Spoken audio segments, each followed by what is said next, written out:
What's going on, guys? I hope everybody's been well. This is Rob with Enemies Visual Reviews. Today I do not want to review anything, however I do want to discuss a hot button topic right now, which is the Komodo-X. If you've been paying any kind of attention online as far as camera sphere and new releases and whatnot, Komodo-X is a new trending topic right now, and of course there's a lot of discussion whether or not it's a good camera, whether it's worth the price tag, whether it's worth upgrading or not. And I just want to go over my thoughts, especially coming from owning this guy for a good amount of time. I love this camera. I've always loved this camera. Anybody who knows me knows that if they ask me what my favorite camera was or is, it would be the Komodo. That said, to me it did have some shortcomings, as we all know. And of course, you know, your mileage may vary and your needs and what you shoot will definitely affect or impact how you look at this camera or how you look at any camera, really. In my scenario, right, I do a lot of music videos, and not only music videos, but a lot of music videos, and I really enjoy shooting them.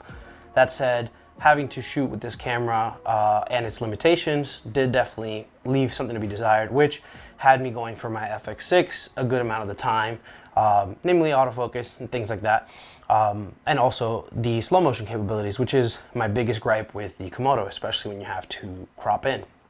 So why am I getting the X? That's what I kind of want to go over, or why I'm upgrading. So as I mentioned, Komodo for me has been my favorite camera to use by a long shot. As we know, Komodo was the most accessible camera for anybody looking to own a RED. If you did any kind of shooting since the beginning of time, RED was like the thing to get, or of course the camera to have. You know, you feel like you've made it as a filmmaker or, you know, videographer, whatever. So for me, like getting a RED, all these people made it a huge deal. It's like I bought the Komodo and it was like, oh wow, you got a RED, like that's incredible, man. Like, you know, your career is about to take off or something. It was like some kind of like, you know, magic bullet or something for success. Or so, you know, I'd be remiss to omit the fact that that was definitely part of my choice in getting a Komodo. You know, the name definitely carries weight. You know, similar to Ari, but of course that's out of the reach of most mortals. So RED made it accessible to get one of their cameras once they came out with the Komodo. You know, the media wasn't as expensive, accessories weren't as expensive, and so this was a really good option to get going with a RED camera. So fast forward from there, I start using it and I realized that there was lots of little things here and there that, you know, left a little bit of a yearning for more, if you will, on this camera. Like I mentioned, slow motion and having to go to 4K mode in order to do 60 frames a second, introducing a pretty major crop was part of it. But obviously, if you know from shooting RAW cameras or cameras in RAW, you will know that a crop is pretty much, you know, known territory for anything below the intended resolution, or the sensor resolution, which in this case is 6K. So anything below 6K in RAW would introduce a crop to be able to use that section of the sensor for that specific resolution. So it wasn't really news to me, but I didn't realize just how annoying it could be when you're in the middle of a shoot. You got everything set up, you got everything framed, your lenses are all set, and then you're going in for a slow motion take, and now you have to shift things around and change lenses and change the position, and so a little bit of a pain. Likewise, it's not the best low light camera, so if you know, aren't planning on doing a lot of lighting, which you should be, I think in general, I'm a big, you know, lighting proponent, then this camera is also going to leave a little bit of a sour taste in your mouth, because it is not meant to be a low light camera. It definitely needs light, and it does a lot better than maybe older Reds, except for maybe a Gemini. But again, it definitely needs light, and it is not a low light camera. So those are two things that had me, again, reaching for my FX6, which I'm shooting on right now. Autofocus is obviously a major point of discussion as well, which made my life easier when shooting, say, dolly shots or push in or pull out shots where the subject is still in autofocus. So this does have autofocus to a degree, but definitely not to that usable point where I would trust it on a shoot like that. So moving forward, Komodo X. To me, even though it is, you know, expensive by some standards, saying $10,000. $10,000 is not, it's not pocket change. I will say that. $10,000 is not pocket change. It is a good bit of money. However, my reasoning personally, right, is when we look at it, the Komodo is an insane camera. Like, it really is. $6,000 for 6K, RED RAW. I mean, global shutter. Global shutter is crazy. I think most people who haven't experienced it or don't know a whole ton about it will tend to downplay it or not make it a big deal. It is huge. And I will guarantee you, if you use this camera, especially in ways that will kind of show you the pluses of global shutter and how that really affects your image, especially in motion, I think most people will be inclined to change their minds or really kind of take it seriously. So we got a lot for $6,000 is all I want to say. You know, I want to thank Jared for putting this together. The Komodo is an amazing camera. You know, I know it was originally intended to be a crash cam, but most people saw it as an opportunity to get into the Red ecosystem for a relatively affordable price. So this is where the X comes in.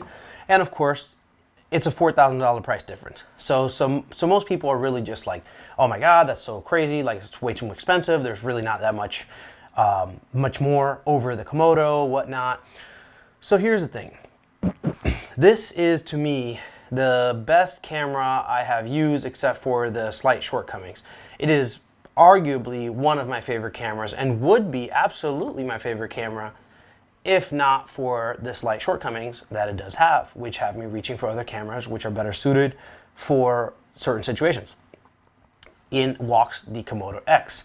So my biggest gripe with this camera is obviously the crop when you shoot at 60. I don't do a ton of shooting at 60, but when I do want to or need to, I would like to not have to reset everything or change a lens or back up, especially if you're in limited space, limited room. So not having to crop at all during slow motion shooting is almost worth, to me, the $4,000 in and of itself. Because as I mentioned, this being my favorite camera, except for this one minor / major thing, I mean, it makes a huge difference. So I will offhand gladly pay the extra to have what I consider to be like a dream camera in almost every sense of the word. Like, there's a ton of upgrades, a ton of changes, which I've been following. I've been watching Scott's lives and all the pop-ins with Jared, and they've been super informational. Of course, people are asking a ton of questions. I don't have every single answer. I try to chime in online whenever I see people asking, and I, know or heard or saw the answer. But real quick, basically, you're moving on to CF Express, and these are the things that I think are just the cherries on top. Moving to CF Express is huge for future proofing. I mean, I think most cameras probably made from here on out will probably be either a hybrid of, a hybrid of SDs with CF Express, especially Type B, which is faster than Type A, or at least has more lanes, PCI, from what I understand. Correct me if I'm wrong. So CF Express is huge. And so that's going to allow for higher frame rates, higher resolutions to be recorded, and faster transfers when you get back to your computer, which is, things that we should all want. Not to mention they have 1 and 2 terabyte cards. A lot of people that have been shooting for a while always balk at the fact that cards should only be, 256 or something. Like, they should all be small and broken up. I don't, see the whole panic in that. I've literally, in 6 years of shooting, have had maybe 1 corrupted card ever. So the whole I don't want to keep so much data in one thing. If you're shooting 6K 60, 6K 80 on the Komodo-X, for example, you're gonna fill that card in no time. A 1 terabyte card is probably getting you not even 30 minutes of 60 footage. So it's necessary to go bigger, basically, with these card sizes, and CF Express is allowing for much larger card sizes, which is big. Another thing, of course, is the sensor is all new, so it is not the same sensor. They had to do that in order to allow for the higher frame rates. So what does that mean? And I was very curious about it too. There is a half-stop difference between the Komodo and Komodo-X in terms of shadow performance. So you have a half-stop of dynamic range gain in the Komodo-X, which doesn't sound like a lot, and sure, it's not a lot. However, when you break it down, the Komodo image was already superb. It's already superb. I really didn't need anything else or more out of this image. I've created some really pretty looking stuff using this camera, and so have hundreds of other people. But literally having any improvement to that sensor is just frankly amazing. You're literally getting even more bang for the buck. That isn't just, oh, I'm paying $4,000 for just frame rates. Besides that, you got DSMC3 accessory compatibility. You know, the Pogo monitor, which everybody was asking on the Komodo. Hardware just isn't supporting monitor without cables. I mean, technically there's cables, but they're mostly hidden. But to be able to run it directly from the Pogo pins on the top of the Komodo is huge. And being able to interchange accessories that you might have with a V-Raptor using the Komodo as a B camera, like an official B camera, I think is major. Right now I don't have a Raptor. Maybe in the future I might get one. But for me, stepping up to the X is kind of like a segue, if you will, since now I can buy some accessories that I know will be more or less future-proof with DSMC3. The change in the way that they laid out the SDI port, Phantom Power XLR, like being able to do that in camera with better preamps is yet another thing that just makes this camera that much more usable. I mean, there's tons. The V-mount, right now I have this tilted plate, and it's serving well. I actually normally rock a Mutiny, but I'm selling that separately from this current kit. If you're looking, I'm still selling this camera. But basically being able to attach a V-mount, micro V-mounts in this case, which is the same as you would probably attach on the Komodo-X, will run me, I mean, 2 or 3 of those will do me a full day, which is, I mean, incredible when you look at the grand scheme of things. Not only that, they've made improvements on the Komodo-X with time-lapse mode, slower shutter speeds, I mean, frame rates, being able to do 4K 120. That's pretty big. There's certain things, especially if you do product shooting, for example, 4K 120 might come in super handy. So there's lots of little quality of life improvements in the Komodo-X, if you will, aside from just the frame rates. The locking RF mount, like I didn't have any play on here because I have the Canon Speed Booster and I had it attached to the Condor Blue Cage. So there was no play as far as, you know, the mount went. Sometimes some in the lens, between the lens and the actual mount itself, but mount to the body, there was already no play, but now definitely not going to be no play thanks to the locking RF mount. So just again, one more thing that has been improved on the Komodo-X that I mean, really, I couldn't have asked for more, I feel like, without stepping up fully to a Raptor, for example. That said, there's even more little things like customizable buttons, the record button being changed around to different areas of the camera, the built-in V-mount now, so I don't have to have a separate plate. The fact that now there's going to be additional third-party units and modules that will expand the camera capabilities a ton. Genlock, you know, I mean, the list actually is fairly lengthy, and I'm sure I'm forgetting tons of things, but I really just want to give out my thoughts because there's a lot of discussion of why the Komodo-X is not going to be worth it or isn't worth it. And personally, to me, if this camera is, like for me it is, one of the best cameras or favorite cameras you've used short of, you know, an Arri Alexa or something, or a V-Raptor, then being able to have that upgraded to something that's just that much better, like, doesn't have to be a ton, like this is about 90% of the way there, but Red has now taken it to me all the way to that 100%. And that's worth whatever they were asking for to have just for me what would be considered my dream camera in almost every sense of the word.